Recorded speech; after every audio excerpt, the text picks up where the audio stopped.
دنیا نے اپنا سفر جمہوریت کی طرف شروع کیا تو ووٹ کا سلسلہ شروع ہوا۔ تقریباً 165 ممالک ایسے ہیں جہاں پر ووٹ کے ذریعے حکومت کو منتخب کیا جاتا ہے۔ ان ممالک میں سے اکثر ملکوں میں ووٹنگ مینول طریقہ کار پر ہے، یعنی ووٹر پولنگ بوتھ میں جاتا ہے اور وہاں جا کر کاغذ پر اپنے پسندیدہ نمائندے کو انگوٹھا لگا کر ووٹ دے آتا ہے۔ یہی عمل پاکستان سمیت دنیا کے کئی ممالک میں رائج ہے، لیکن چند ممالک کے انتخابات میں اس عمل کے ذریعے الیکشن فراڈ یعنی دھاندلی کے بے شمار الزامات عائد ہوتے ہیں۔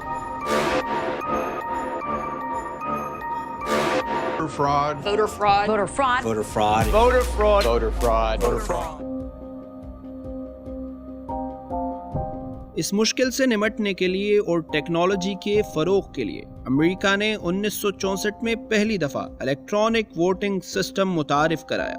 It eliminates a lot of the mistakes that we see on paper ballots. And I prefer machines because they're just more accurate.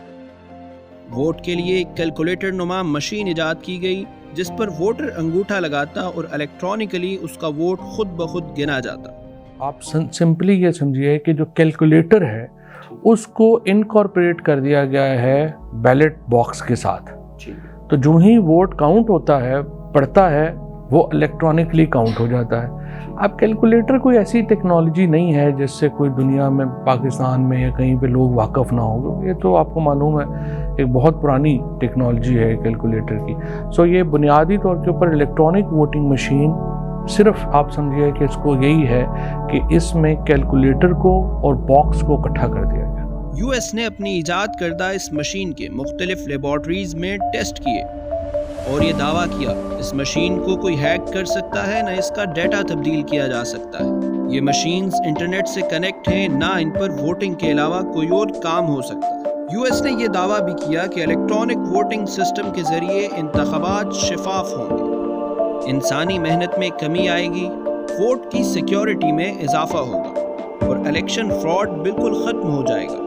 Ballot papers پر غلطی ہو سکے گی نہ گنتی میں اونچ نیچ آ سکے گی، اور صفحے کے استعمال سے ضائع ہونے والے درختوں کی بھی حفاظت ہوگی۔ امریکہ کی دیکھا دیکھی دنیا کے دوسرے ممالک نے بھی الیکٹرانک ووٹنگ سسٹم کی طرف اپنا سفر شروع کیا۔ 1982 میں انڈیا نے کیرلا میں پہلی دفعہ الیکٹرانک ووٹنگ سسٹم کا تجربہ کیا اور 2002 میں تقریباً تمام ہندوستان میں انتخابات الیکٹرانک ووٹنگ کے ذریعے ہونے لگے اور دہلی کورٹ نے بھی ان مشینز کو ٹیمپر پروف قرار دیا۔ سن 2000 میں برازیل نے بھی انتخابات الیکٹرانک کر لیے اور اس کے ساتھ ساتھ منگولیا، نامبیا، ایسٹونیا اور فلپائن نے بھی انتخابات الیکٹرانک کر لیے۔ دنیا کی نظر میں بھی الیکٹرانک ووٹنگ کے ذریعے ووٹ کی گنتی کا عمل تیز ہو گیا، انسانی عملے کی ضرورت کم ہو گئی۔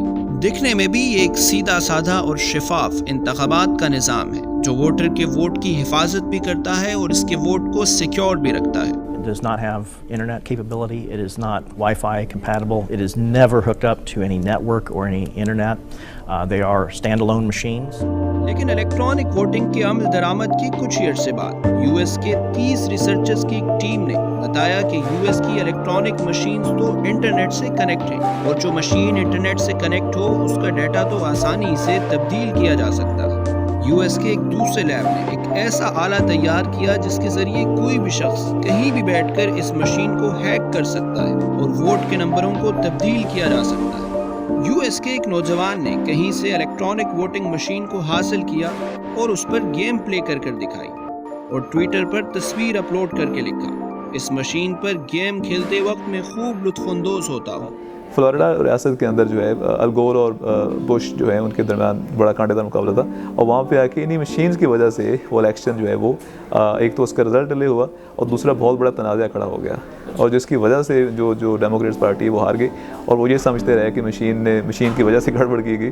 اور ہندوستان کے ایک انجینئر ڈاکٹر ہری پرساد نے الیکشن کمیشن سے مطالبہ کیا، آپ کہتے ہیں الیکٹرانک ووٹنگ ہیک نہیں ہو سکتی، ذرا اس کا ایک نمونہ عوام کے سامنے بھی پیش کیا جائے۔ ڈاکٹر ہری پرساد کے بے شمار اصرار کے باوجود الیکشن کمیشن نے اس مشین کا کوئی سیمپل عوام کو نہ دیا۔ الیکشن کمیشن کے ایک ملازم نے ڈاکٹر ہری پرساد کو ایک مشین خفیہ طور پر لا دی۔ ڈاکٹر ہری پرساد نے اپنی ٹیم کے ساتھ مل کر صرف 3 گھنٹوں کے اندر الیکٹرانک ووٹنگ مشین کو ہیک کر لیا۔ اور ویڈیو بنا کر عوام کو دکھائی، جس کے نتیجے میں پولیس نے ڈاکٹر ہری پرساد کو ان کے گھر سے گرفتار کر لیا اور 1 مہینے تک جیل میں رکھا۔ I suffered almost about 4.5 years to 5 years to recover my company and again bring it back into the trail.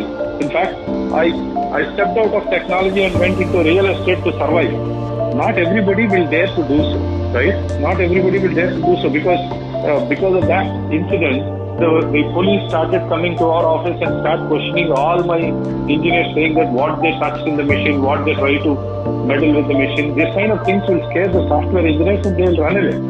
Estonia نے بھی 2005 میں الیکٹرانک ووٹنگ کا نظام متعارف کروایا، لیکن الیکٹرانک ووٹنگ سسٹم کے خلاف اٹھی ہوئی تحریک کی وجہ سے 2019 کے انتخابات میں صرف 40% لوگوں نے ووٹ کاسٹ کیا۔ آئرلینڈ نے 2006 میں الیکٹرانک ووٹنگ کو ترک کر دیا اور واپس پیپر ووٹنگ سے انتخابات جاری کیے۔ نیدرلینڈز میں بھی الیکٹرانک ووٹنگ کے خلاف ایک مہم اٹھی، جس کی وجہ سے 2007 میں نیدرلینڈ نے بھی الیکٹرانک ووٹنگ کو ختم کر دیا۔ جرمنی نے بھی 2009 میں الیکٹرانک ووٹنگ کو ترک کر دیا۔ سن 2000 میں پیراگوئے نے بھی الیکٹرانک ووٹنگ کا عمل شروع کیا، مگر 2006 میں واپس الیکٹرانک ووٹنگ کو ترک کر پیپر ووٹنگ پر آنا پڑا۔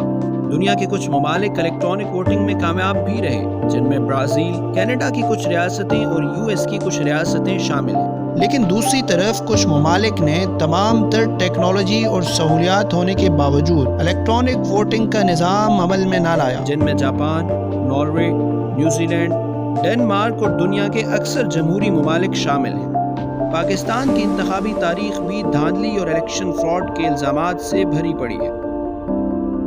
جو قوتیں یہ سمجھتی ہیں کہ سب کچھ ہمارے ہاتھ میں ہے، ہم ان کو بتا دینا چاہتے ہیں کہ آپ کے ہاتھ میں کچھ نہیں ہے اور جو ہے عوام کے ہاتھ میں ہوگا۔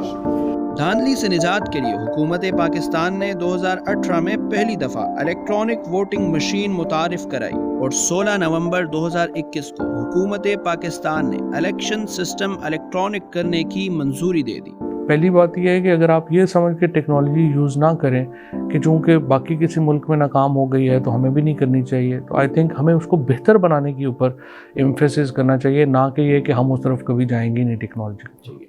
جو بھی قوم ٹیکنالوجی کو ریفیوز کرے گی اس کا فیوچر نہیں ہے، جو بھی قوم ٹیکنالوجی کو اڈاپٹ کرے گی وہ آگے جائے گی۔ Minister of science and technology نے یہ دعویٰ بھی کیا کہ الیکٹرانک ووٹنگ مشین کو ہیک کرنے والے شخص کو 10 لاکھ روپے نقد انعام دیا جائے گا۔ پاکستان میں جو ٹرانسپیرنسی آف جو پولیٹیکل سسٹم ہے وہ مینٹین ہوا ہے نہیں، وہ الٹا زیادہ ڈیفامیشن کا شکار ہوا ہے۔ تو اس سسٹم میں ایک نئی قسم کی ٹیکنالوجیکل ایڈوانسمنٹ اگر آپ لا رہے ہیں اور بنا سسٹم کو ٹھیک کیے بغیر، بنا ایک آپ کہہ سکتے ہیں ایڈمنسٹریٹو چیزوں کو ٹھیک کیے بغیر، تو یہ تو ظاہر ہے یہی آپ پہ ایلیگیشن جائے گا کہ یہ ایک پری پلانڈ قسم کی آپ ریگنگ پلان کرنے جا رہے ہیں۔